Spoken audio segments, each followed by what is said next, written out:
Okay, here we go. So another edition of Adopt a Pet. I'm here as always with Laura from the Humane Society. March break being what it is, I have my intern Emma. And today we have a gecko. Me, look at him, look at him.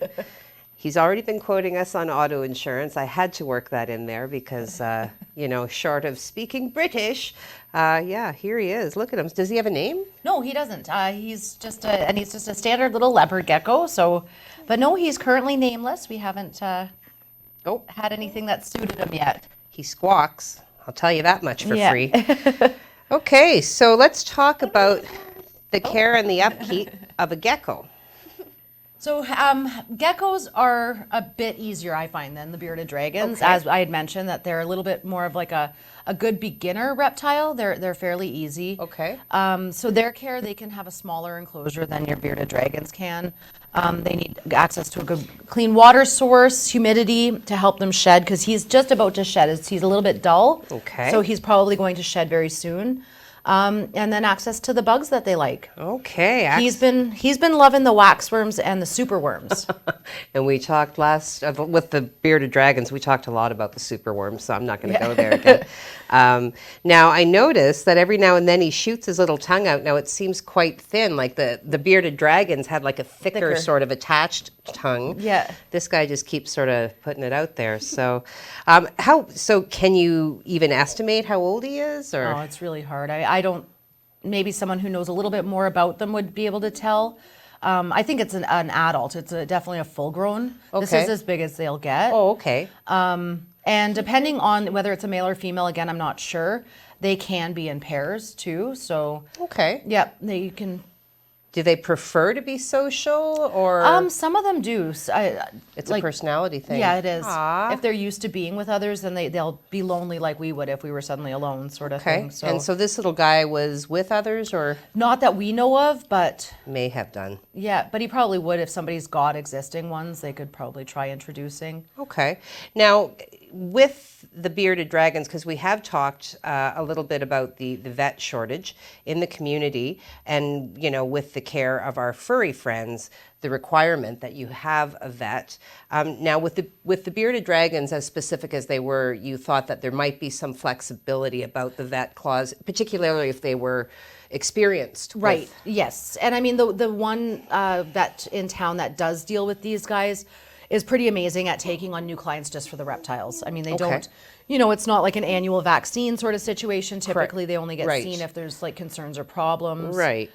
You don't have to get them spayed or neutered, that sort of thing. So, yeah, I mean, it would be like if there was an issue with worrying about it being fed or issues with the shedding, how I had mentioned with the bearded dragons, how they lost part of their tail probably due to the fact that they had an improper shed. Right. That sort of thing.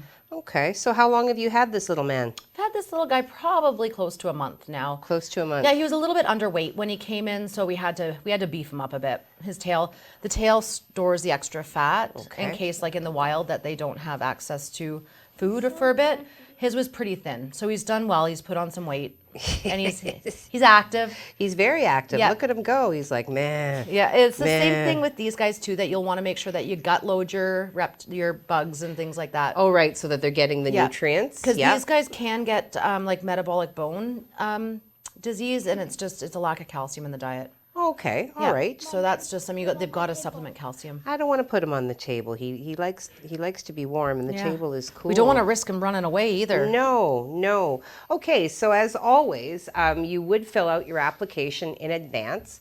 Available in the article I will create this afternoon. You can go to 962 Second Line East. Wow, it just runs off my tongue now. Do so well. I know, 962 Second Line East, and get a paper-based copy, or go directly to the website. So fill out your application in advance, and then once it's been assessed, you'll be contacted to come in and meet your new little friend, who's actually very happily warm in my hand right now. He's very cute. We have so many small animals right now for people to consider bringing into their home if they don't have room for a larger pet.